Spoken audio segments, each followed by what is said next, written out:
Listo. Bueno. Buenas tardes a todas las personas que se conectan hoy a través de nuestro live en Facebook y YouTube y a todos los que nos acompañan en la sesión de Google Meet.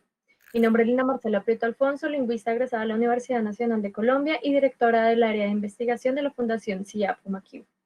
Antes de presentar a Julián, nos gustaría dejar unas cosas claras en este en vivo. Como ya lo mencioné, estamos haciendo transmisión en vivo a través de Facebook y YouTube.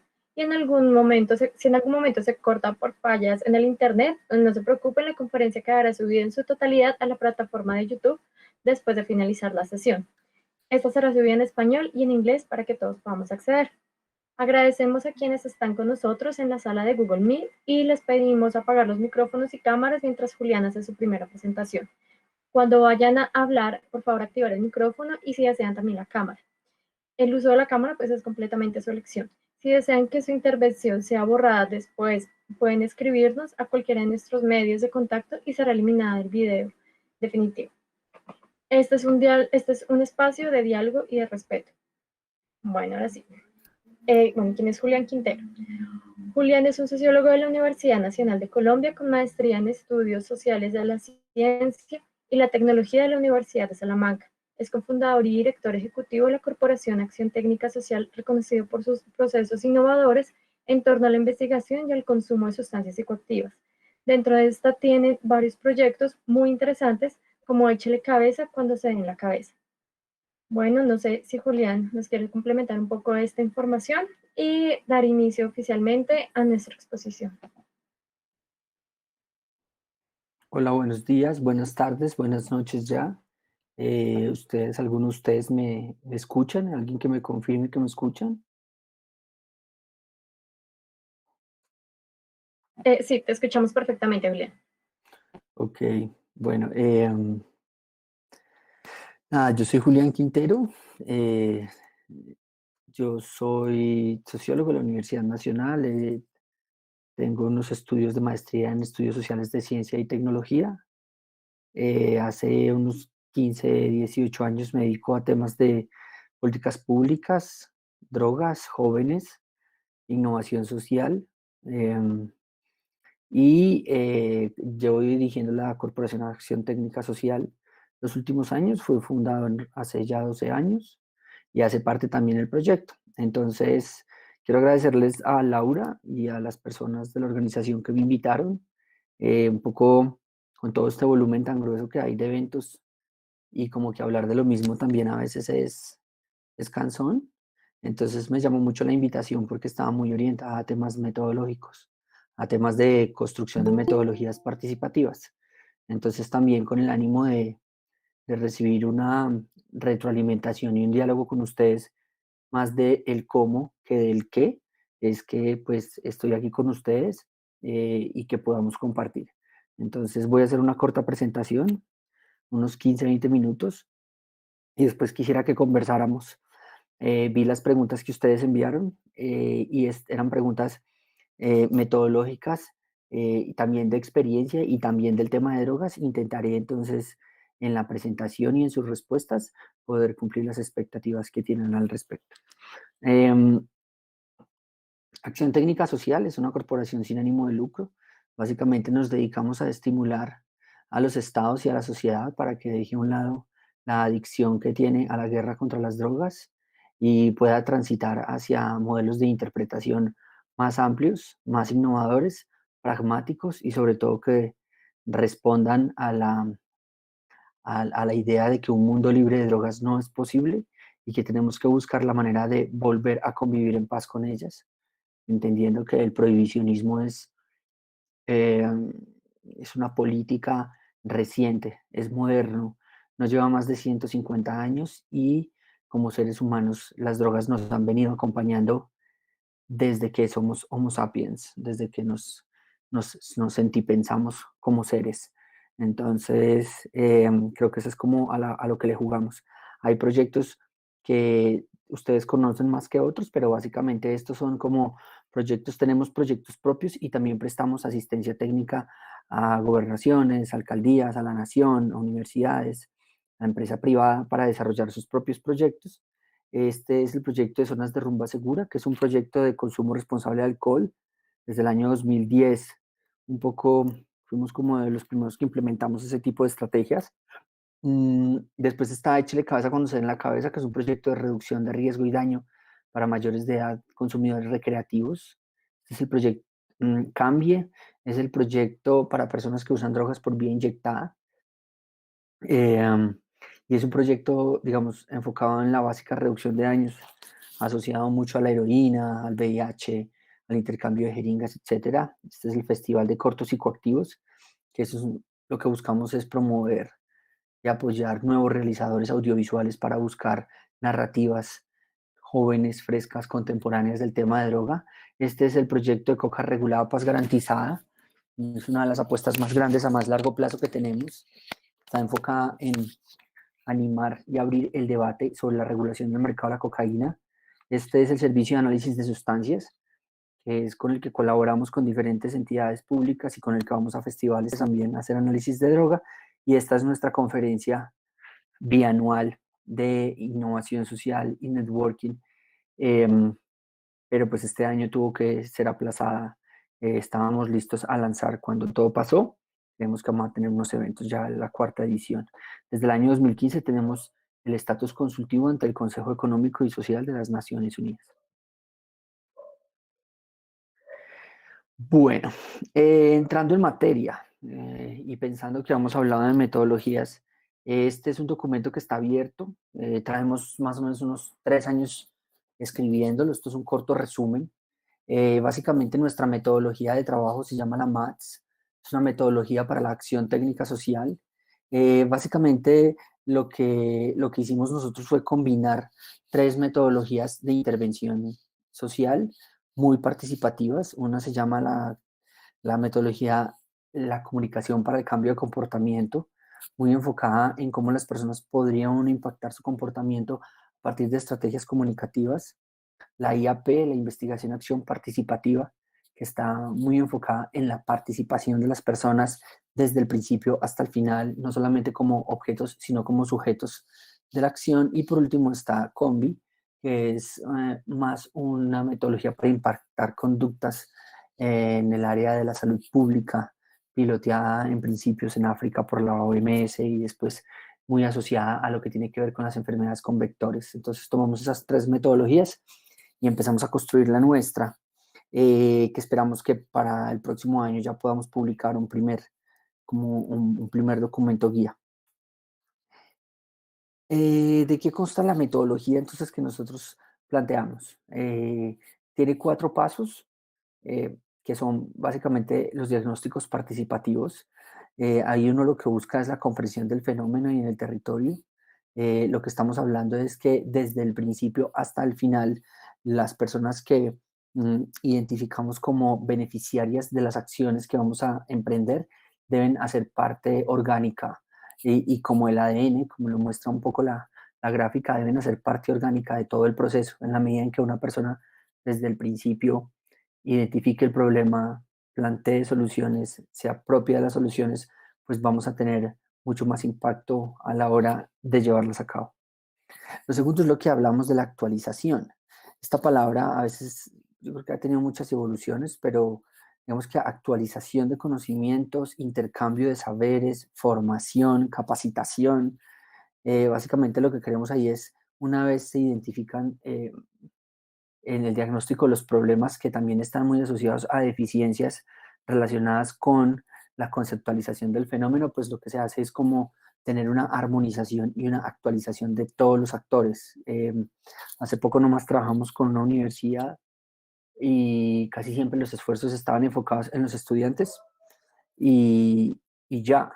Y digamos que nosotros vinculamos a todos los actores de la universidad, empezando por las personas administrativas, los profesores, los estudiantes, las personas de servicios generales, los vigilantes, y digamos que todos nos ayudaron a definir muy bien el problema desde perspectivas muy diferentes, pero a la hora de actualizar los conocimientos fue súper interesante poder, digamos, compartir las nuevas maneras de definir los derechos de los consumidores de sustancias para personas tan determinantes como los vigilantes, quienes son los que manejan las puertas de una universidad. Entonces, digamos que hay que armonizar a todo el conjunto digamos, como que hace que interactúa en el territorio, un poco en la misma onda en la que queremos implementar una estrategia. Después vienen las estrategias de intervención. Las estrategias de intervención son cuál es como el mecanismo o la herramienta mediante la cual nosotros queremos cambiar el fenómeno que identificamos en el diagnóstico. Casi siempre uno está pensando como en temas de estrategias comunicativas, pero va más allá. Nosotros creemos que las personas en el diagnóstico se pone muy claro el problema y también se empiezan a poner las soluciones y eso es bastante importante. Entonces lo que se busca son respuestas que estén contextualizadas, que sean validadas por los actores involucrados, que respondan a las expectativas, que garanticen la participación y réplica. Recuerdo que hace muchos años se hablaba de que consumían sustancias psicoactivas en un parque y los psicólogos desde el escritorio de funcionarios públicos ya sabían que había un problema de consumo y ya sabían que lo iban a resolver con un campeonato de fútbol y llegaban a imponer un campeonato de fútbol. O los comunicadores decían que lo que había que hacer era folletos diciendo que hagamos prevención. Yo creo que hemos ido a diferentes partes donde lo que nos han dicho es como queremos aprender a hacer huertas urbanas, si queremos jugar fútbol, queremos aprender a arreglar bicicletas. Creo que la respuesta tiene que estar muy contextualizada y responder a las demandas de la gente para que se adhieran más. Por último está la sistematización de las experiencias. Entonces, pues claramente es dar cuenta de lo que pasó, de la experiencia, cómo se da, de los resultados de los proyectos, de los procesos. Eh, y también no ser muy pretenciosos en lo que se está buscando, en lo que se va a dar cuenta. Entonces, estos serían como los 4 pasos, pero al lado, como pueden ver, tenemos otros 3 elementos que para nosotros son bien importantes. Uno tiene que ver con la incidencia en política y la transformación de discursos mediáticos. Ahí lo que se busca es el cambio de percepción en los medios de comunicación y la sociedad sobre el consumo de sustancias, desestigmatización, descriminalización, despenalización de los usuarios, dinamización de la relación entre los usuarios. Entonces, nosotros pensamos siempre en un círculo y es un cíclico. Digamos que de alguna manera los resultados que se pueden documentar en la sistematización de una experiencia deben enfocarse en transformar las políticas públicas o en transformar los discursos sociales. Y hoy en día los discursos sociales se moldean a partir de los medios de comunicación. Hace unos años era a partir de un grupo de medios de comunicación hegemónicos de los poderes, digamos, pero hoy en día el juego de las redes sociales, el juego de la interacción más rápida, no hay nada más viejo hoy en día que ver un noticiero de televisión. Creo que todos nos enteramos siempre por las redes sociales, todo lo que está pasando por el Twitter, la comunicación directa, y entonces nuestras estrategias están muy enfocadas a impactar esas narrativas, porque ahí es donde se está moldeando, digamos, un poco como la realidad hoy en día. Monitoreo, evaluación y gestión de proyectos, resultados. Investigación y gestión del conocimiento, articulación institucional. Para profundizar un poquitico acá, solamente profundizaría en estos 4. En los diagnósticos participativos, básicamente es conocer y caracterizar situaciones específicas a partir de la experiencia propia de las poblaciones vinculadas, por medio del reconocimiento del territorio de las personas involucradas y sus imaginarios. ¿Qué hace uno ahí? Investigaciones aplicadas, líneas de bases, estados del arte, cartografía, mapa de actores, delimitación de territorios digitales, talleres de construcción colectiva. Ahorita estamos en postdemografía, obviamente en todo esto juegan los métodos mixtos. Entonces es como la primera parte de poder levantar información y poderla analizar de manera acertada, cruzadas con las bases de datos. ¿Qué es lo que uno hace ahí? Comprender el fenómeno por más cercano, por más ahí la creatividad hoy en día está muy fuerte ahorita en el uso de las herramientas digitales para el levantamiento de información en campo, combinando, digamos, las clásicas georreferenciaciones, cartografías, encuestas, pero también ahorita herramientas, digamos, de uso tecnológico. Todos tienen un teléfono inteligente, descargar aplicaciones, software, todo eso es bien interesante. Después de ahí, en los diagnósticos participativos, pues lo que les decía, la actualización. La actualización a nosotros nos gusta dividirla como en 3 grupos grandes. Uno tiene que ver con, primero, responder a las demandas que tiene la gente. Siempre que trabajamos con la gente, como creo que lo hicimos con ustedes, muy sencillo es preguntar cuáles son las expectativas que se tienen sobre el proceso. Y pues es siempre, yo creo que uno como yo que soy sociólogo y el equipo con el que trabajamos, que son muchos humanistas, siempre uno por lo menos, eh, creo que preguntar por las expectativas que tiene la gente lo ubica a uno mucho en un escenario de mayor empatía, de mayor sensibilidad, lo aterriza también, lo pone en el lugar que tiene que estar, siempre y cuando uno pueda apropiarse pues como de las expectativas de la gente. Muchas veces preguntamos antes de empezar sobre expectativas, sobre miedos, sobre capacidades. Por lo menos lo que intentamos es cumplir las expectativas de la gente. Entonces, esto de actualización tiene que ver con formación. Entonces, uno, cumplir las necesidades de la gente, como llenar los vacíos de conocimiento que ellos esperan. Lo segundo, lo segundo tiene que ver con armonizar, por lo menos que todos tengan o por lo menos conozcan la base de lo que son los conceptos de una intervención, que todos estén armonizados. Más básicamente nosotros intentamos armonizar en identificar cuáles son los tipos de consumidores, los tipos de sustancias y la diferencia entre legales e ilegales, como que todos por lo menos queden en un mismo nivel y de ahí para arriba, digamos, puedan desarrollarse más. Entonces aquí, y hay un trabajo aquí muy bacano que tiene que ver con el intercambio de saberes también. Muchas veces las personas, gran parte de las veces, saben y han tenido la estrategia para lidiar con este tipo de problemas a nivel familiar y a nivel comunitario. Entonces es como conocer eso, recoger eso, actualizarse, toda la cosa. Lo que se busca es que las personas implicadas cuenten con más capacidades y conocimientos ampliados para la formulación de estrategias de intervención. Por ejemplo, aquí pueden ver a la derecha cosas en las que actualizamos. Conocimientos sobre sustancias, política pública, reducción de riesgo y daño, actualización en marco jurídico, actualización en temas de derechos, de sistematización, actualización en temas de sustancias, etcétera. El tercero que es clave, como les contaba ahorita, es bueno, y entonces, ¿cuál va a ser la actividad que vamos a realizar en el territorio para transformar esa realidad? Ofrece estrategias innovadoras de transformación social a partir del uso de metodologías participativas para impactar indicadores de salud pública, educación, cultura y convivencia. Creo que si uno tiene una buena estrategia de sistematización, desde que empieza con los diagnósticos, eh, desde que se empieza con los diagnósticos, ya tiene que tener identificado cuáles son los indicadores que va a cambiar y, digamos, cada vez aterrizar más los indicadores eh, a, pues, al territorio, al contexto, al tamaño de la intervención, al tiempo que se va a hacer.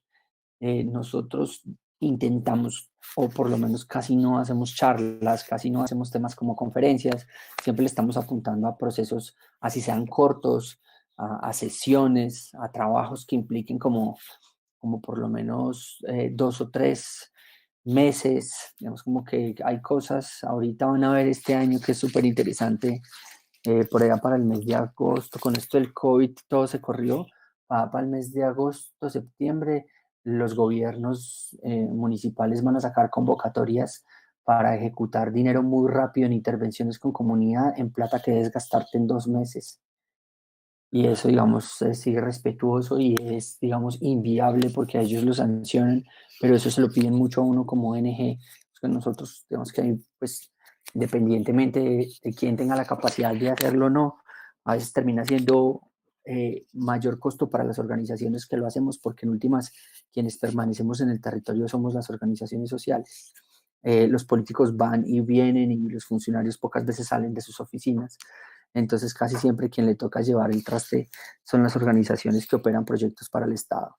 Entonces, digamos, eso pasa mucho a fin de año y digamos que uno, cuando está chiquito, se le mide eso. Ahorita, digamos que ya no tanto se le mide a uno eso por todas las implicaciones que tiene para futuro.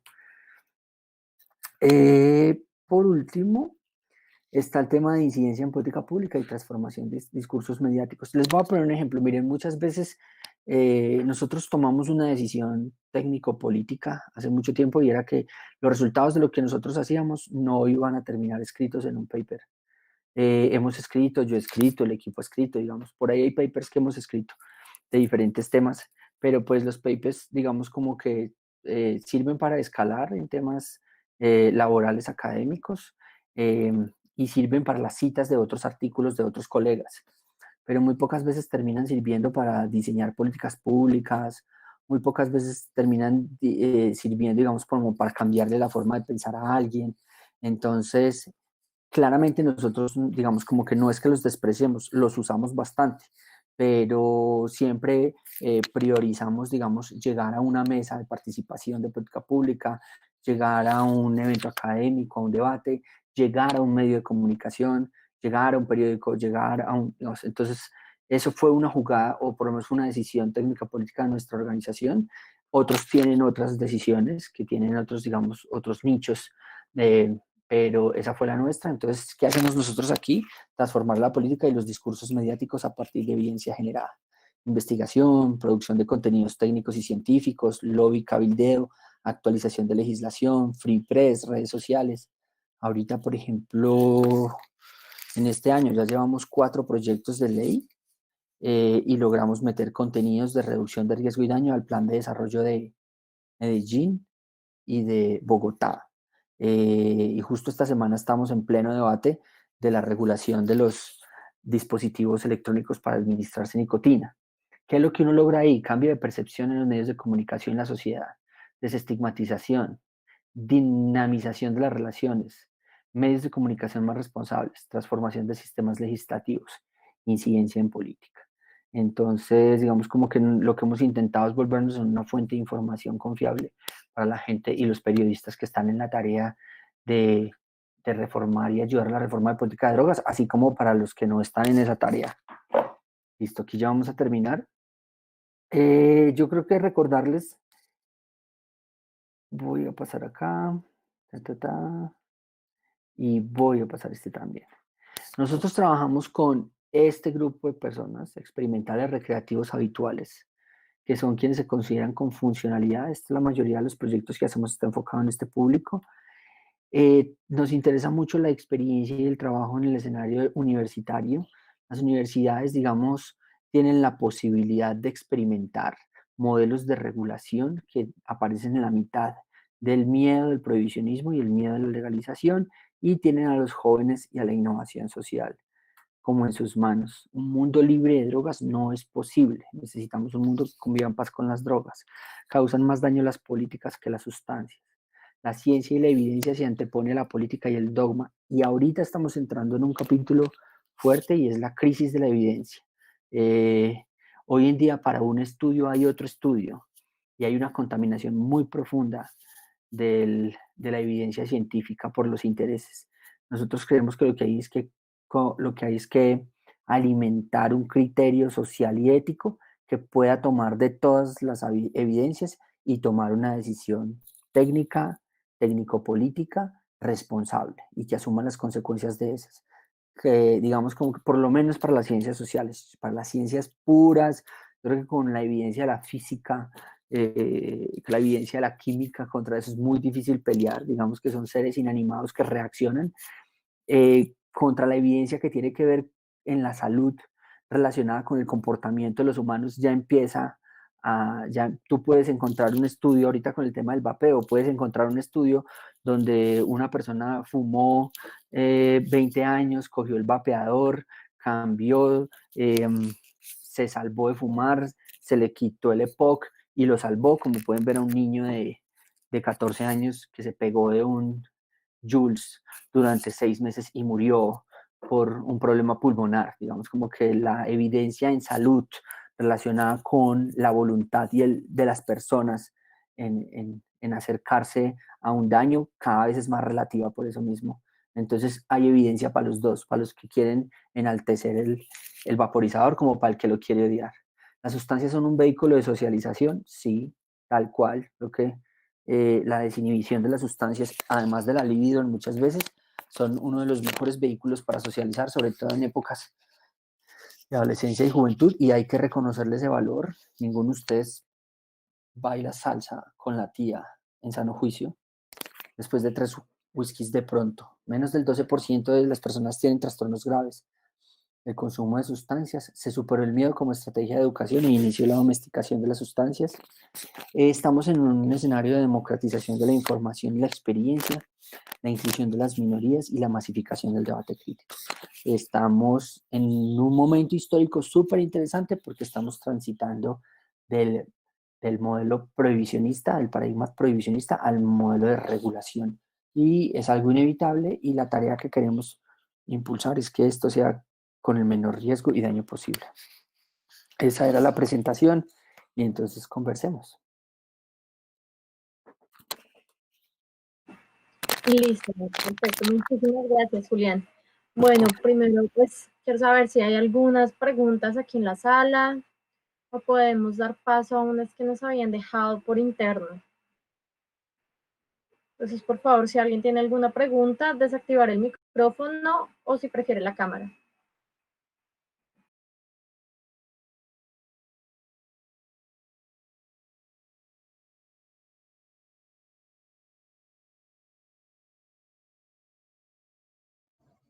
Buenas tardes, mi nombre es Laura Restrepo, soy presidenta de la fundación y hay una duda que me queda de toda la metodología y es qué tanto se involucran los, digamos, los consumidores habitales recreacionales en todo este tema para hacer investigación con ustedes, es decir, ellos también formulan preguntas con ustedes, hacen parte de la sistematización, ¿sí? Es decir, qué tanto se involucran en el proceso.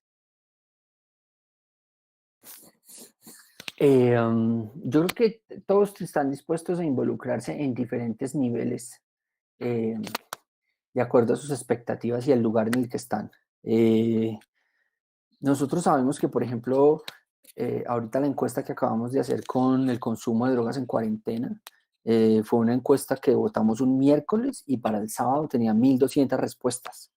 Lo que fueron como cuando le logras pegar a la expectativa de ellos. ¿Qué fue lo que pasó? Nosotros en la segunda semana de cuarentena empezaron a llegar un resto de preguntas, como desde dónde consigue, obviamente algo que no sabemos, pero estoy teniendo problemas de convivencia, qué es este dolor que tengo de la cabeza, cómo se están moviendo las sustancias, y lo que hicimos fue construir una encuesta a partir de esas demandas.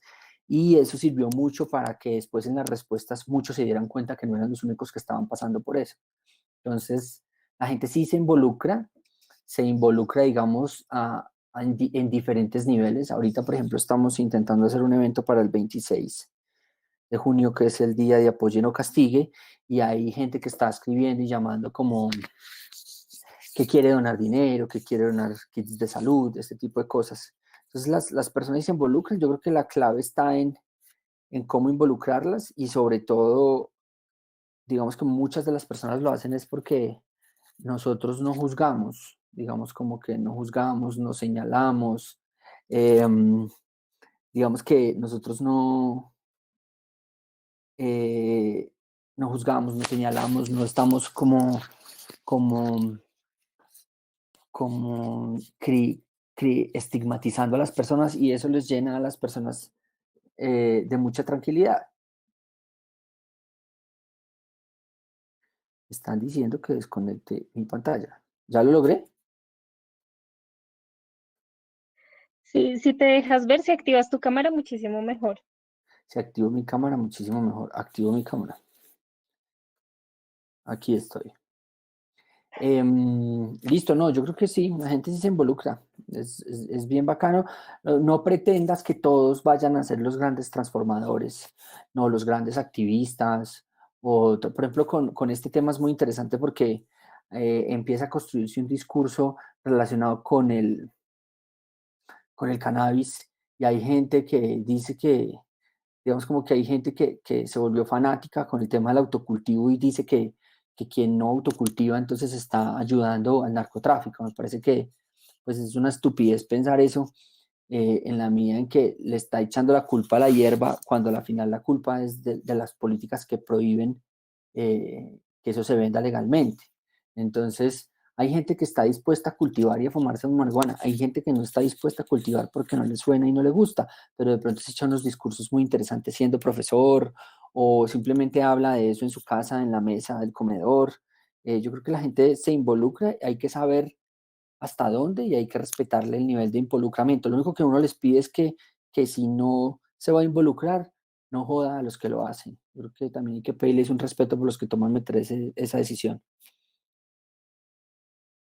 ¿Nos puedes comentar un poco acerca de los proyectos que han realizado universidades?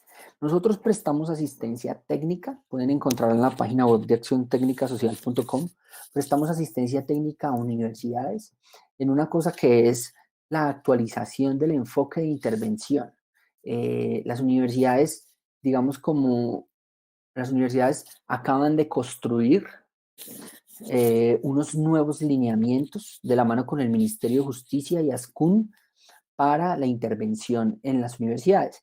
Y esos nuevos lineamientos son súper interesantes porque ya no están poniendo, digamos, como prioridad ni la abstinencia ni la prevención. Están enfocados en temas de reducción de riesgo y daño.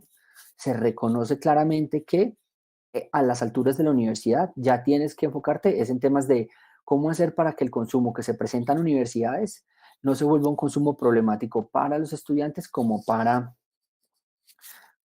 sus familias y la comunidad universitaria. Entonces, arrancamos con la estructura metodológica que les conté ahorita, ya lo hicimos para la Universidad de Ibagué, estamos terminando con la Universidad del Bosque y vamos a empezar con la Universidad de Antioquia. Nos gusta trabajar solo como con ya una universidad y lo hacemos, y es algo que hacemos en un semestre. Entonces, lo primero que hicimos fue diagnóstico participativo con diferentes grupos poblacionales, entonces hicimos encuestas, hicimos grupos focales, los grupos focales los dividimos, servicios generales, estudiantes, mujeres, estudiantes consumidores, equipo de bienestar universitario, equipo de seguridad. De ahí salieron como cuáles eran los acercamientos al tema, qué sabían del tema, cuáles eran los imaginarios. Después de ahí, dónde eran los lugares de consumo, cuáles eran los problemas. Después de esto hicimos una formación, una actualización virtual, esto ya tuvo que ser al final virtual. Y y con esos dos, y ahorita estamos esperando que nos llegue los resultados de la encuesta virtual que se hizo a los estudiantes y a los docentes y entregamos el documento. Y el documento básicamente les tocó poner patas arriba el programa que tenían, porque digamos como que sí era otro modelo de intervención. Seguían pensando en la prevención, seguían pensando, digamos, como en aquellos modelos que pasa una cosa con el tema de drogas, es que eh, muchas universidades tienen un acercamiento a partir eso se llama como el desarrollo integral. Entonces vamos a construir una personalidad fuerte que sea capaz de enfrentarse a los retos de la vida, independientemente si son drogas o si son sexualidades o violencias, y pues al final pareciera ser que eso no da tanto resultado. Y se involucraron mucho los muchachos, quedamos con un grupo de base de unos 15, 20 jóvenes que van a actuar como pares, en fin, eso es básicamente lo que hacemos, es como eh, actualizar la estrategia o el programa de intervención en el tema de sustancias psicoactivas que tienen las universidades. En Ibagué recuerdo mucho que cuando los muchachos pidieron que estaban pidiendo un lugar para fumar, que, que si a ellos les daban un lugar para fumar marihuana, ellos se comprometían a que no había venta, a que no había gente que fuera de la universidad, a que no hubiera menores de edad, a que adquirían tal, a que había seguridad. Y pues eso fue lo que ellos pidieron en diferentes escenarios, porque no solamente lo pidieron ellos, los usuarios de cannabis, sino los muchachos en general. Y cuando tenía mucho miedo la gente de bienestar universitario que le mostráramos ese resultado al rector, un señor mayor, conservador, y pues se le mostró el resultado, el diagnóstico. Y sorpresa del Señor nos mira a todos, pues a la final los canábicos son una comunidad, y así como en su momento la comunidad LGBTI o la comunidad de deportistas extremos pidieron un espacio, pues pensemos claramente cómo construimos un espacio si ellos nos van a dar garantías de seguridad. Y eso fue muy interesante. Eso fue el semestre pasado que terminó ese resultado, yo fui a presentarlo al principio de este año y todo se congeló, pero ya habían establecido una mesa de conversaciones entre la comunidad canábica y entre la autoridad de la universidad. Listo. Julián, tenemos otra pregunta por interno que, bueno, nos preguntan desde tu conocimiento, ¿por qué es tan frecuente el uso de drogas?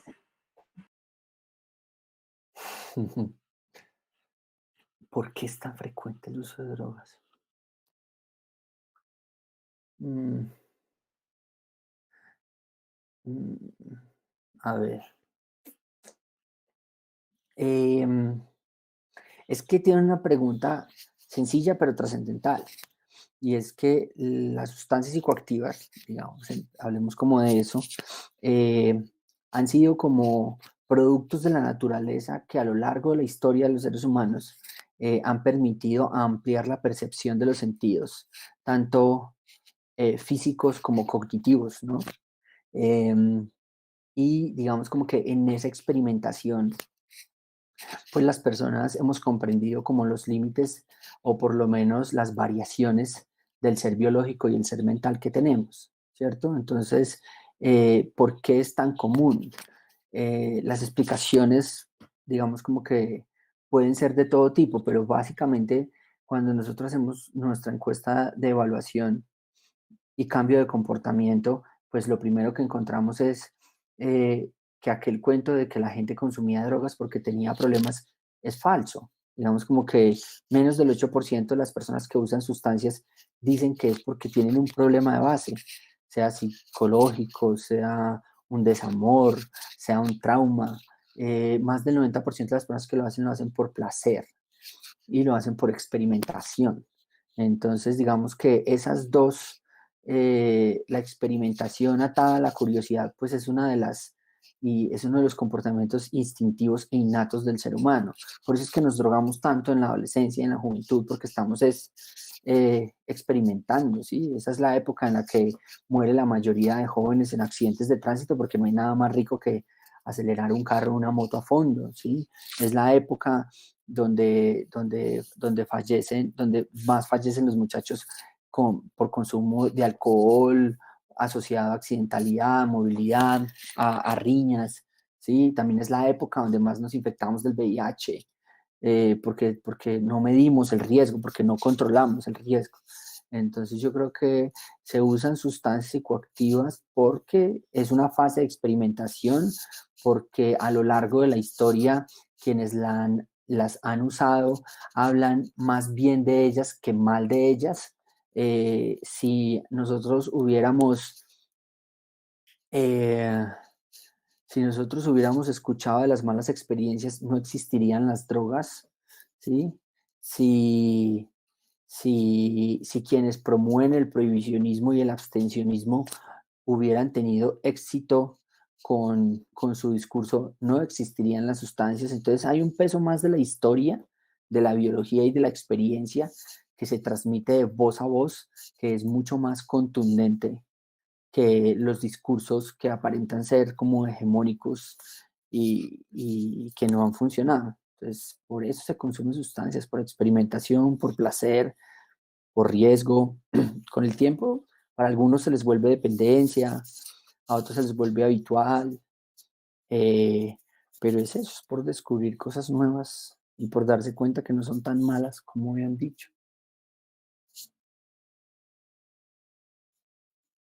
Gracias, Julián. Bueno, tenemos otra pregunta y es, ¿cómo hacen ellos para hacer el acercamiento inicial? ¿Cómo hacen ustedes, perdón, para hacer el acercamiento inicial con la población de consumidores? Nosotros tenemos varias vías, pero básicamente lo que nosotros ofrecemos es un intercambio de información en salud, ¿sí? Entonces, lo que hacemos es que las personas nos transmiten a nosotros sus preguntas sobre lo que quieren saber de las drogas. Me voy a comer LSD por primera vez. Entonces, digamos que nosotros le recomendamos nuestra página del LSD, donde dice, tenemos una guía grande del proyecto de Échele Cabeza, donde habla de infosustancias y básicamente es como efectos primarios, efectos secundarios, riesgos, daños, cómo manejar una crisis, qué dieta comer. Entonces, por ejemplo, ellos vienen con eso, pero muchas veces vienen con la sustancia y es como, oye, quiero saber si esto sí es o no es, entonces la analizamos. Entonces, ellos nos brindan a nosotros sus preguntas, que para nosotros en términos de investigación y de conocimiento del fenómeno es muy interesante porque siempre nos pone como a la vanguardia del Estado, de la academia, sí, de las universidades. Entonces, tenemos siempre la información de primera mano, sabemos cómo se está comportando el fenómeno, qué sustancias hay y nosotros le devolvemos a la gente información sobre sus preguntas. No queremos imponerles ningún discurso, ¿sí? Entonces ellos quieren saber cómo bajar, cómo poderse dormir después de este embom que se comió y que lleva 24 horas sin dormir. Pues mira, usa esto, relájate, esto más o menos es lo que tienes que hacer. No estamos diciendo, no estamos, tiene que, ni estamos regañando a nadie, tiene que dejar de consumir. Sí, como que tampoco le estamos enseñando a nadie a consumir. Cuando llegan de nosotros a decirnos es que voy a probar, es como, mira, esa no es nuestra tarea, vaya y resuelva qué va a probar en la vida. Y cuando ya lo tenga claro, viene y pregunta acá qué efectos va a tener y le damos una recomendación, pero tampoco le estamos diciendo a la gente que consumir. Y cuando nos dicen, quiero un tratamiento, estoy muy mal, ahora sí le podemos dar una recomendación, siga una terapia o hable con tal persona o algo así. Eso digamos para los recreativos, pero para los problemáticos, digamos que el tema de los que tienen una dependencia muy dura a la heroína y todo eso, nosotros les damos jeringas, también les damos naloxona, estamos pendientes de su salud, sí, como que nosotros no estamos detrás de que la persona abandone el consumo, pero sí estamos listos para cuando tome la decisión de abandonarlo. Para nosotros el abandono del consumo no es lo primero que estamos buscando. El enfoque de reducción de riesgo y daño no es que las personas abandonen el consumo, es que mejoren su calidad de vida. ¿Cree que es posible cambiar algunas mentalidades demasiado conservadoras aquí en Colombia? Sí, sí, sí, pero, pero yo a veces quisiera, digamos, sí es posible cambiar algunas mentalidades, lo hemos logrado, sobre todo las mentalidades más inteligentes que digamos que admiten que haya y que reconocen un poco como el peso del fracaso de la guerra contra las drogas y que nos vamos dando cuenta y todo eso. Pero yo creo que es más un cambio generacional. Esto definitivamente, los más radicales conservadores que se oponen a esto nunca van a reconocer el error en el que han vivido porque además creen que no lo tienen. Ni los policías más prohibicionistas, ni los psicólogos y psiquiatras más abstencionistas, ni los médicos más, más patologizantes, ni los profesores, digamos, como más tradicionales, van a reconocer que ellos fueron engañados con un discurso de que las drogas se iban a acabar con fumigación, con cárcel, con terapia. No, o sea, digamos que hay mucha gente que no lo va a reconocer. Hay unos pocos valientes que lo han reconocido y han cambiado su mentalidad, pero esto es más un cambio cultural y un cambio generacional. Los muchachitos, los jóvenes, perdón, los chicos, que tienen entre 14 y 25 años hoy en día y que han estado en el mundo de consumir las drogas, cuando empezaron a consumir, nosotros ya existíamos y ya la reducción de riesgo estaba daño. Para muchos de ellos, analizar una droga es completamente normal, ¿sí? Como que no fue para nosotros y para sus padres tampoco como que, uy, ¿en qué momento pasó esto? No. Entonces es un cambio generacional, normalizan todo, son muy desabridos y eso va a ir pasando. Y ustedes y los chicos que nos siguen y que reciben este discurso son los que van a terminar en el poder económico, político, periodístico en unos años y ahí van a hacer el cambio.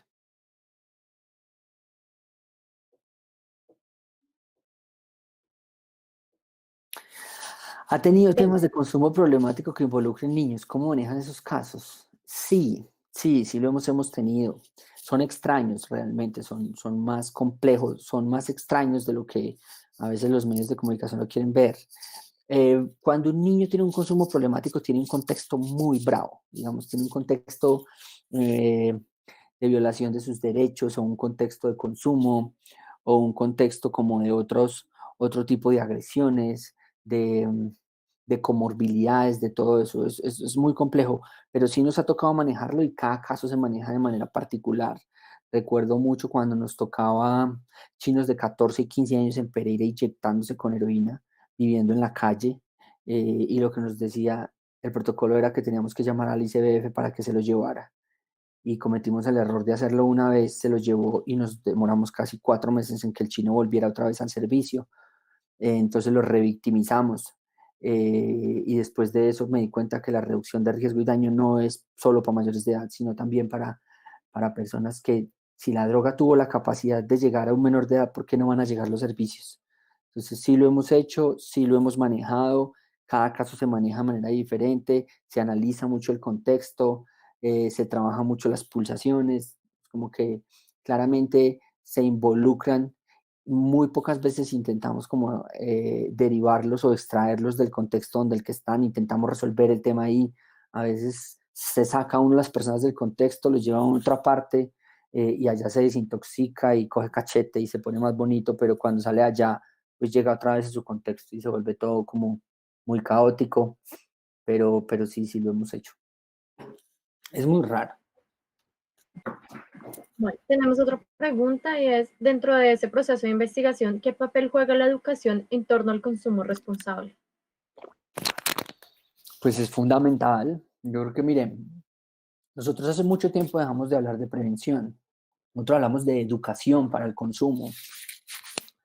Vemos que la educación es como el pilar fundamental de lo que llaman consumo responsable o reducción de riesgo y daño. La educación es como la posibilidad de obtener el mayor volumen de información eh, científica, técnica, pero también de formación como persona para tomar decisiones, yo no sé si responsables, pero tomar decisiones informadas, por lo menos, ¿sí? La responsabilidad es algo pues, que a la final nace de la acción de asumir las consecuencias de lo que se hace, ¿sí?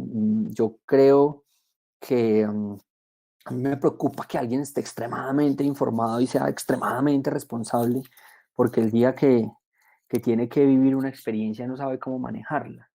Yo creo que las personas deben eh, tener información sin prejuicios y deben ser educadas en tomar decisiones. Y claramente esa combinación creo que da bastante buen resultado. Eh, pero pues ese tema de la experiencia sí es muy heavy. El que si escucháramos consejos no existiría la experiencia. Entonces yo creo que es como entender también que hay que pasar por la experiencia y hay que intentar pasar de la manera más entrenada posible para no quedarse ahí.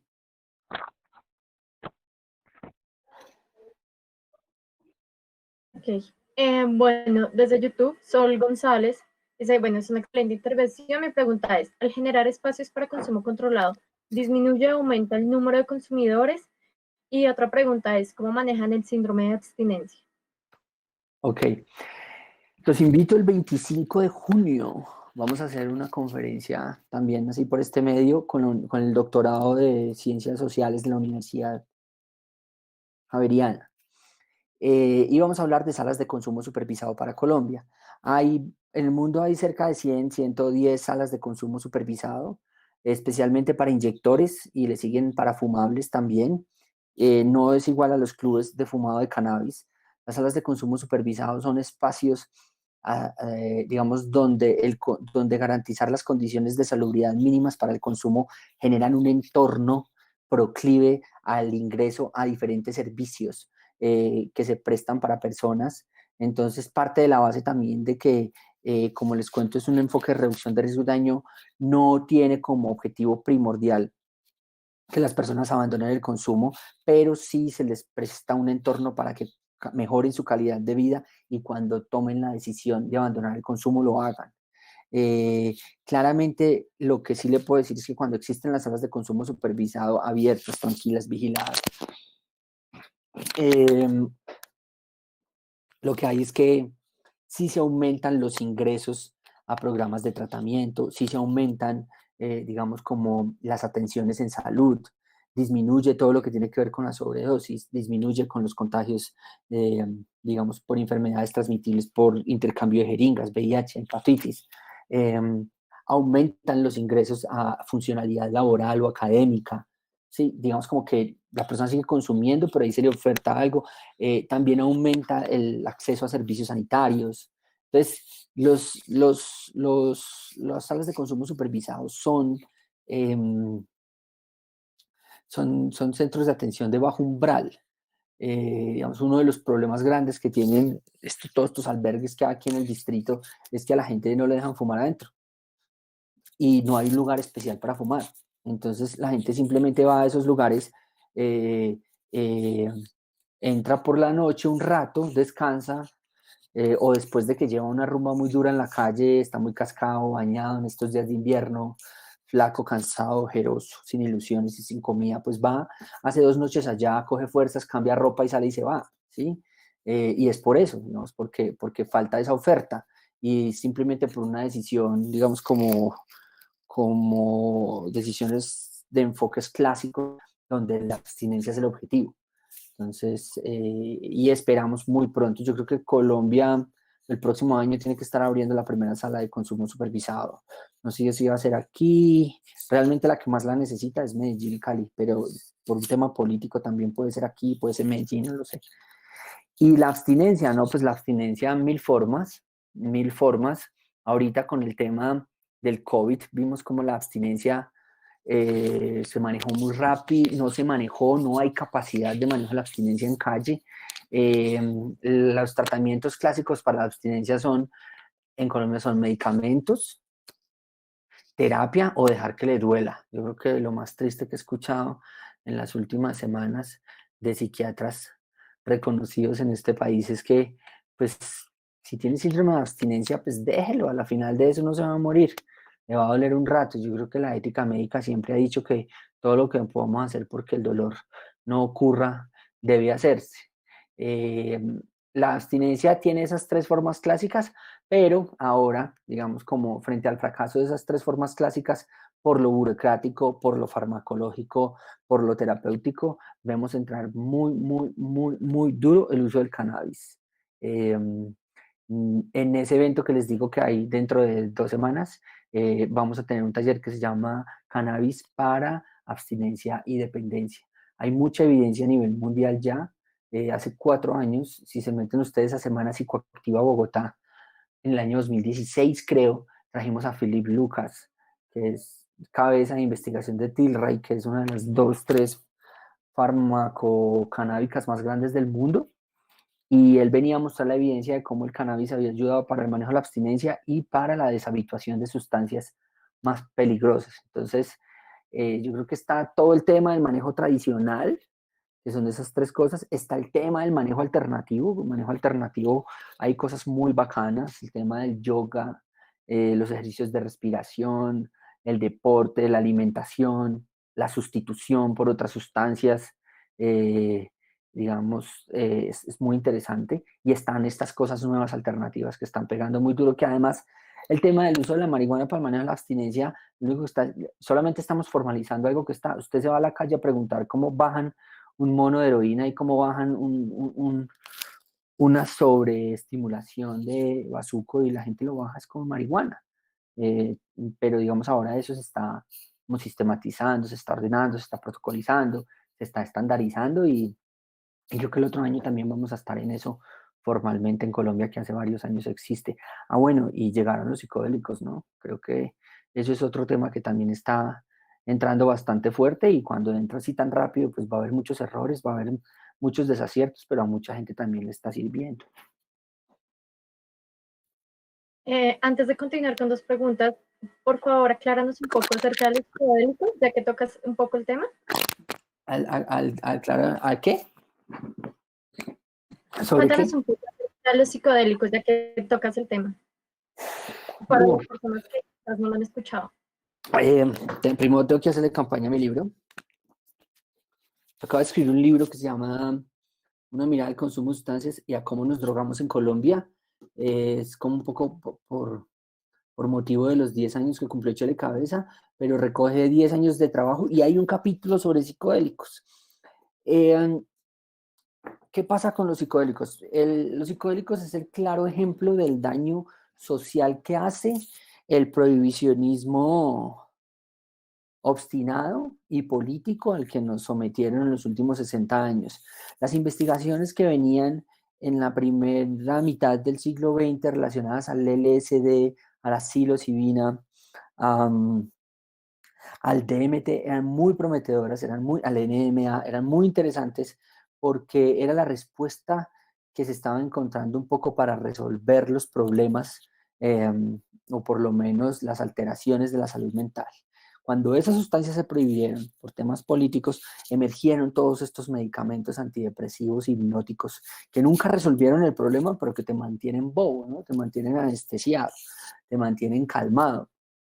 Entonces, lo interesante ahorita es que con el tiempo y con los últimos años, a partir de la práctica recreativa y de la práctica recreativa por los que hemos usado sustancias psicodélicas de manera ilegal, pero también por la práctica y por, de alguna manera, los estudios observacionales, eh, que lo que hacen es como dar cuenta de personas, pues empezó a aplicarse esto de manera informal hace unos 15, 20 años y ya llevamos unos 6, 7 años donde varios centros y universidad que se respete en este momento en el mundo desarrollado, digamos como que está montado en una investigación de psicodélicos. Y los psicodélicos lo que están haciendo es ayudando a, básicamente, pues espero no errar, léanse el libro, busquen más, pero los psicodélicos lo que tienen es que abren la percepción, eh, digamos, como de la mente y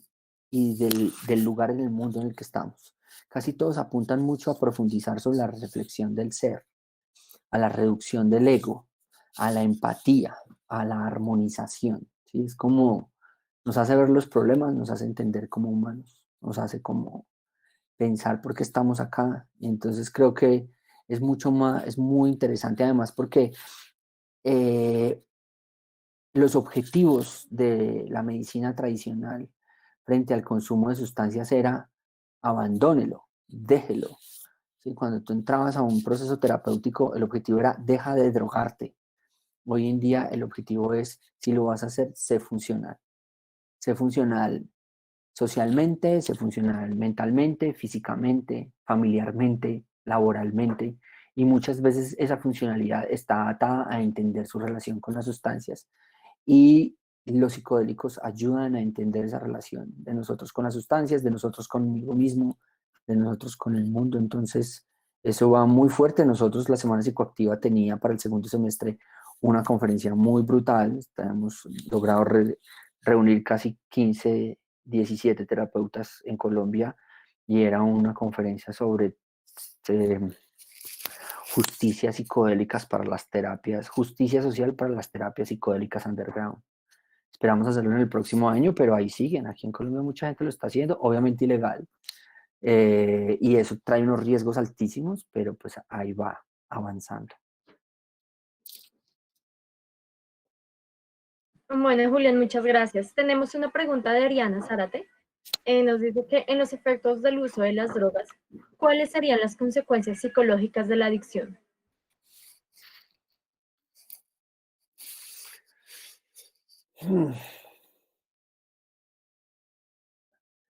Yo creo que hay una diapositiva que yo no les puse, que tiene que ver con los tipos de consumidores, consumidoras. Yo creo que parte mucho como de la relación que usted establezca con las sustancias. Hay unos daños, digamos que son de tipos neuronales, hay unos daños físicos claramente, la dependencia, la relación que usted establezca con la sustancia y el objetivo y el resultado que usted obtiene al relacionarse con ella determina cuál va a ser como el daño que usted va a tener. ¿A qué me refiero? Hablemos de los daños físicos, pues claramente están como marcados, ni que hablar del cigarrillo lo que hace, el alcohol, pues una dependencia tan dura a la heroína, pero también digamos los daños psicológicos de la dependencia, nosotros intentamos no hablar mucho de la adicción, sino de dependencias, dependencias problemáticas, dependencias no problemáticas, o también como impulsivos, y es que tiene que ver con cuál es el valor. Creo que el gran problema es el valor que usted o que una persona le entrega a una sustancia para poder estar en un estado placentero. Creo que ahí es donde está el clic del problema y es que el peso que usted le da a esa sustancia para estar en un lugar placentero es lo que determina la adicción. Y eso muchas veces, por ejemplo, pasa con lo que son las adicciones psicológicas, que no son las físicas. Pasa mucho con la cocaína, con el MDMA. No, esas dos sustancias no están entre las 6, 7 primeras más dependientes. Ahí en las más dependientes está la marihuana, el cigarrillo, el alcohol, la heroína. Digamos que son unas dependencias físicas muy duras. Y uno diría, bueno, listo, aquí hay una dependencia física y de alguna manera el síndrome de abstinencia es el que hace que usted tenga un impulso a tener la sustancia y eso genera un reduce el displacer generado por la dependencia. En cambio, con el tema de las adicciones psicológicas, es esa dependencia al entorno o a la sensación que produce la sustancia. Usted no va a sentir efectos físicos muy graves o por lo menos muy dolorosos si consume pastillas de éxtasis cada mes. Pero usted lo que sí va a tener es una ansiedad muy fuerte por estar en el entorno donde se consume esa sustancia, ¿ya? La cocaína, digamos, en un consumo que no sea tan habitual, que sea más o menos esporádico, recreativo, que pueda tener eh, pausas por lo menos de un mes también, es más, usted lo que está más dependiente psicológicamente es al encuentro con otras personas. Ustedes, yo no sé si lo saben, pero la cocaína es una sustancia muy desinhibidora, es una sustancia que aumenta el ego de una manera muy peligrosa, genera mucha confianza en las personas y además da verborrea, ¿no? Entonces, y rumiación de pensamientos. Entonces, muchas veces la gente lo que quiere es echarse unos pases de cocaína para estar con unos amigos hablando toda la noche, o con unas amigas, o como sea. Pero creo que eso es, espero haber respondido un poco lo que tiene que ver con las adicciones y los daños y las dependencias psicológicas. Ok, bueno, tenemos otra pregunta desde Facebook. Nos dicen, ¿hay algún porcentaje de personas que fueron objetivos de sus programas que después se involucraron en el proceso de formulación de políticas públicas? Buena pregunta. Sí, pero no sé cuánto porcentaje. Digamos como que sabemos que sí. Muchas de las personas que nosotros convocamos terminaron en mesas de trabajo, eh, personas pares de nosotros que han trabajado con nosotros en Medellín, en Cali, que consumidoras después trabajan con nosotros, terminaron en temas de política. Hay varios que son funcionarios públicos. Eh, sí, claro, ahora que me lo preguntan, nunca me lo había preguntado ni lo había cuantificado, pero digamos como que no es, y no es un porcentaje significativo tampoco, digamos, como que no es que uno diga, uy, qué montón de gente, no. Pero los pocos que hay sí están, digamos, como están muy cualificados y están en lugares interesantes de toma de decisiones y desarrollo de políticas de drogas, o por lo menos hay una cosa que siempre nos ha interesado y es como convocar, como convoque, llame, abra el espacio. Nosotros hemos ido a muchas partes y hemos trabajado en muchas partes porque la persona que nos llama nos vio en un debate, le dimos una respuesta o le analizamos una droga en un festival, le dimos una respuesta por internet. Sí, digamos como que sí, tenemos mucha confianza. Y eso que les decía de los medios de comunicación. Eh, muchas de las relaciones que tenemos con los medios de comunicación ahora fueron chicos o chicas que hace 4 o 5 años eran estudiantes de comunicación y les ayudamos a hacer una tarea. Y hoy en día nos llevan a esos escenarios porque son o periodistas o editores. Ese tipo de cosas sí pasa. No es algo que uno lo tenga entre los objetivos muy claro, ni es algo que uno espere, pero a veces el tiempo paga bien eso. Nos dice David Sandoval, un amigo una vez me dijo que el problema con las drogas es más la persona que la sustancia. ¿Qué tan cierto siente que es eso? Sí, total. Pues hay casos, ¿no? Pero sí, es la relación y la manera en cómo usted... Hay ya sustancias muy bravas, digamos, la heroína es muy brava, usted puede ser mucha fuerza de voluntad, eh, pero se mete a la heroína y pues es un cólico de esa vaina, digamos, lo pone a sudar hasta que lo hace inyectarse de nuevo. Pero el que tenga una estructura mental fuerte y sepa que puede ser fácilmente dependiente, pues nunca ha probado la heroína. Yo nunca he probado la heroína, digamos, como que no, dicen lo que he leído y lo que he leído de lo rico que es, con lo que he visto de lo mal que se pone la gente y a dónde la lleva, pues me lleva a tomar una decisión de que no lo va a hacer, ¿sí? Entonces, creo que sí, claramente es como las personas, son las personas, y es la relación que usted establece con la sustancia, ¿sí? Como estamos hablando de personas en una digamos, como una salud mental estable, con una salud física estable, digamos, como estandarizada, muy normal, y estamos hablando de una sustancia, digamos, como que por lo menos sea positiva, en unas cantidades no peligrosas, en unas dosificaciones no peligrosas.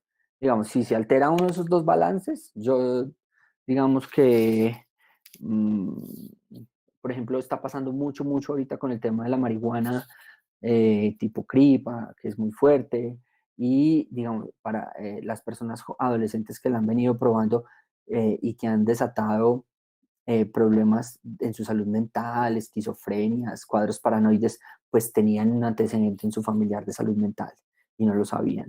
Entonces, digamos, como que esas cosas son condiciones excepcionales. O una persona que iba a probar hoy por primera vez éxtasis y se comió la pepa y no le salió de éxtasis, sino de OX, se la comió entera, duró 40 horas sin dormir.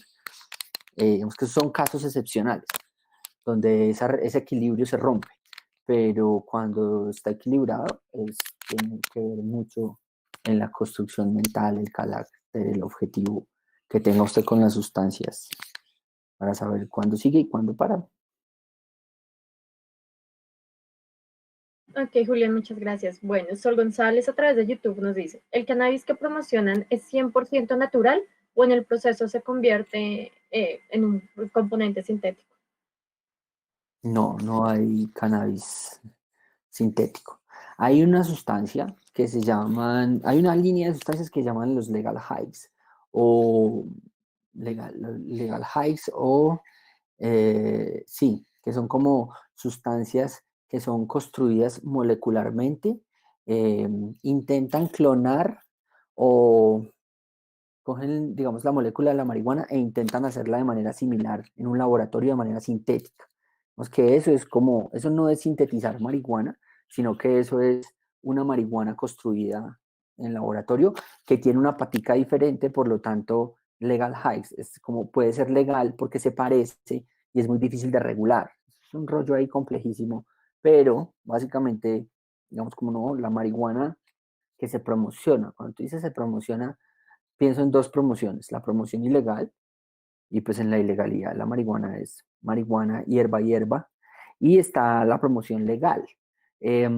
Sí hay en el mercado, en Colombia todavía no ha llegado tanto, Sativex es una de las marcas más conocidas, sí hay un medicamento a partir, digamos, como de la extracción de la molécula y tal, pero eso no podría considerarse como marihuana sintética ni sintetizada.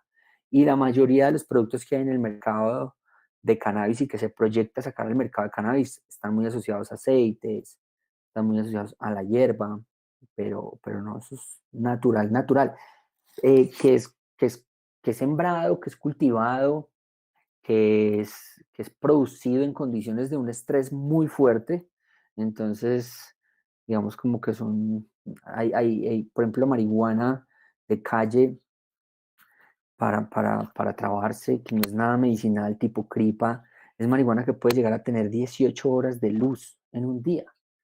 Eso es, y la luz es para que pues las plantas cada vez que ven luz, pues segregan más sustancias y esa sustancia se vuelve más intensa. Digamos que sí hacen marihuanas que son cultivadas bajo condiciones. La marihuana que se fuma en la calle es una marihuana muy densa, o sea, tiene agroquímicos muy fuertes, es secada a la fuerza, es transportada, mal transportada, pues ilegal, es prensada, mal prensada, a veces mal secada. y eso hace que se afecte mucho. A veces las personas que logran sembrar su marihuana y fumársela casi nunca vuelven a comprar marihuana en la calle porque sienten la diferencia tan inmensa que hay. Ok, bueno, Vanessa Estrada a través de YouTube nos dice, gracias por este espacio, ¿qué es un consumo responsable de sustancias y cómo educarnos para conseguirlo en sociedad?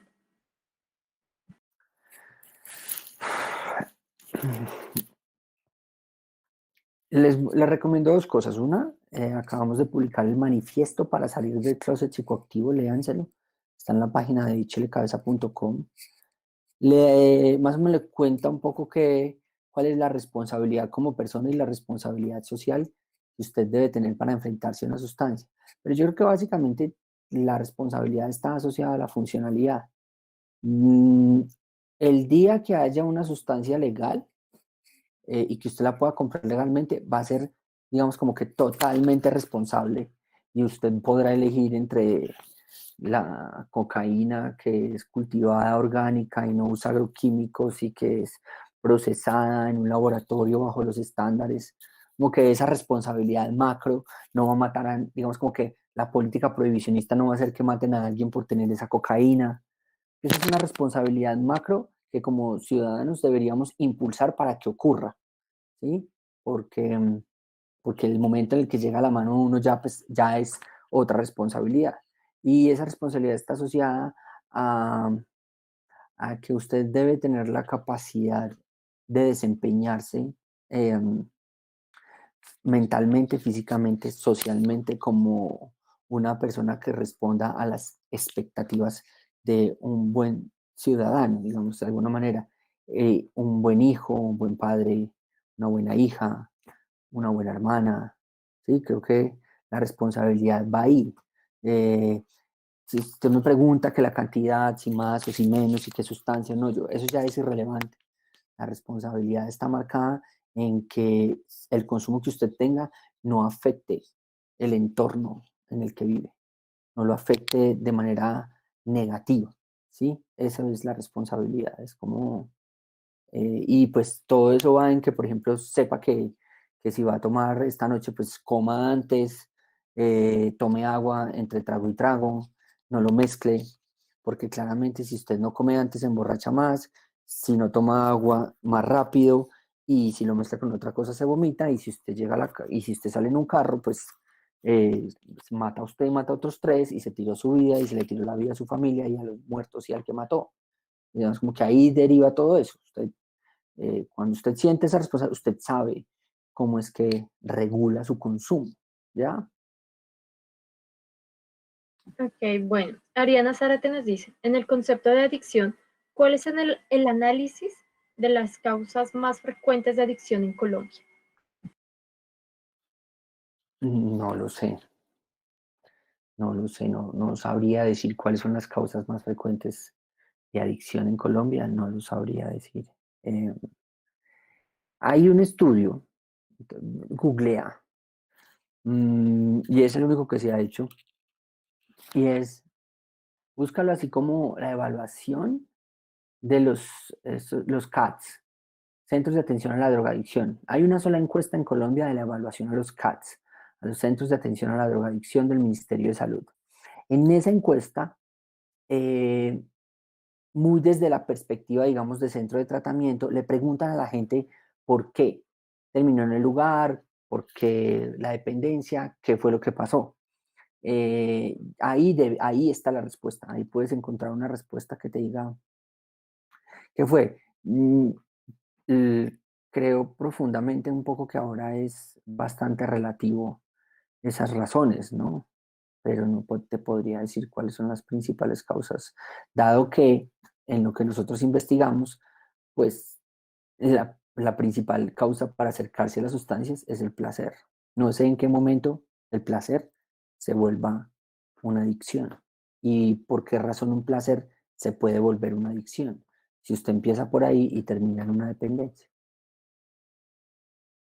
Ok, bueno, Julián, desde nuestra fundación tenemos una línea muy importante que es la línea de investigación carcelaria. Allí hemos visto muchos casos acerca de drogadicción Tú nos hablas un poco del uso responsable y este tipo de cosas. En las cárceles esto desafortunadamente no sucede y no se le hace un buen manejo. ¿Ustedes cómo creen que se podría trabajar desde los centros penitenciarios el uso y el consumo de drogas, sabiendo que estos muchas veces han ocasionado muertes? Eh, no sé, es que, pues primero el tema del hacinamiento es bien heavy, es bien durísimo. A ver, hay una cosa que pasa con las cárceles que es bastante interesante y es que muchas personas terminan en abstinencia en las cárceles por fuerza, ¿sí? Porque no pueden conseguir adentro, porque no tienen dinero o porque no les dejan consumir lo que les gusta, los poderes que administran una cárcel, ¿no? Y eso termina siendo muy complicado porque las abstinencias a la fuerza duran lo que dura la fuerza. Gran parte de los sobredosis que hay en el país a nivel mundial es porque las personas, la sobredosis de heroína es porque las personas salen de la cárcel, lo primero que hacen es inyectarse otra vez y se mueren o tienen una sobredosis porque les ha bajado la tolerancia. Entonces, digamos como que eso es un fenómeno ahí que se da. Lo segundo es que no hay una política carcelaria. Lo otro es que hay que reconocer que las personas tienen derecho a consumir sustancias. Es que ese también es el problema. Lo que pasa es que las sustancias, cuando generan altos grados de excitación y a veces las personas tienen, pues, antecedentes en su salud mental, pues esto se vuelve un problema muy, muy grave para la convivencia. Entonces, creo que ahí sí que puede llegar a ser más complejo. Yo creo que por lo menos lo que nosotros hemos visto y lo que conocemos de manera preliminar es un vuelco muy grande que toca darle al tema del consumo de sustancias en las cárceles, porque además creo que después del tráfico de celulares es el negocio que más da en una cárcel. Entonces, hay un negocio, hay personas que si consumieran podrían afectar la convivencia. No hay unas políticas, no hay estrategias ni de prevención ni de reducción de riesgo y daño a nivel carcelario. Lo único que de pronto le ofrecen es, es tratamiento y superación del consumo en un contexto del que no se puede escapar y hay consumo todos los días. Entonces, yo sí creo que pues el consumo de drogas en las cárceles y el manejo que se le da es tan, es tan, es tan fracasado y tan caótico como el modelo carcelario en el que se da. Eh, Esto no es solamente cambiando o haciendo una estrategia de prevención o ofertando más, yo creo que hay que cambiarla. Si usted me pregunta a mí, yo generaría granjas de autocultivo de marihuana en las cárceles para que a partir de eso poder, digamos, hacer avanzar no solamente en un negocio y en una industria de cáñamo y de proveer alguno afuera, sino también en una autorregulación, manejo del tema a nivel interno y a partir del crecimiento de una planta de esas, explicar qué es todo el tema de sustancias. Ustedes saben cómo es el tema del alcohol en las cárceles, cualquier cáscara de piña, de naranja la vuelven un chorro. Entonces creo que es una cosa, es muy complejo realmente. Yo no entiendo cómo no ha sido más grave con todo lo que pueden acceder estos muchachos entre pepa, chorro, drogas. ¿Ustedes como corporación no han pensado ir a trabajar, hacer alguna intervención educativa o algo así con los centros penitenciarios? Lo que pasa es que digamos como que uno en el lugar en el que está y con el paso del tiempo, pues uno tiene ganas de ir a muchos lugares, pero depende de muchos factores diferentes a que uno tenga ganas de ir. Eh, a veces está la plata, pero no está la voluntad política. Digamos como a veces está la voluntad política, pero no está la plata. ¿Sí? Entonces, a veces está la voluntad política y está la plata, pero no estamos de acuerdo en el enfoque metodológico para intervenir. Eh, entonces, es más complejo de tener ganas de ir o no. Es como deben combinar una serie de factores como, como más amplios para poder terminar haciendo una intervención en un territorio. Alguna vez nos invitaron a acompañar en el eje cafetero unas cárceles Pereira. Ella es una ciudad muy heroinómana y nos invitaron a implementar un proyecto de intercambio de jeringas en la cárcel. Y pues nada, les dimos todas las pautas y más allá de que uno quiera meterse también, es como que a veces también es solamente fortalecer los equipos que ya existen. Y creo que a través de unos amigos y el operador que nosotros teníamos allá en Pereira se hizo. Desde hace mucho tiempo no trabajamos en cárceles, no nos acercamos por allá. Julián, muchas gracias. Bueno, ya para finalizar, ¿alguien de la sala quisiera participar? ¿Tiene alguna reflexión, algo que nos quiera compartir antes de finalizar esta sesión?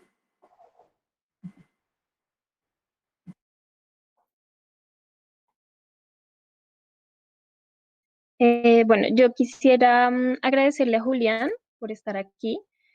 Quisiera agradecerle a Lina también por moderar el espacio y a las personas que se conectaron a través de Facebook, YouTube y Meet. Realmente hablar con Julián siempre me ha parecido bastante grato. Estoy leyendo su libro, me parece un libro también bastante particular, muy interesante de leer, se los recomiendo completamente. Mm, y pues espero que esta no sea la última vez que tengamos la oportunidad de charlar con Julián en estos espacios de la Fundación, sobre todo de las metodologías. Somos una organización pues nueva, pero estamos muy interesados en aprender de personas que como Julián tienen mucha experiencia en las metodologías de investigación-acción.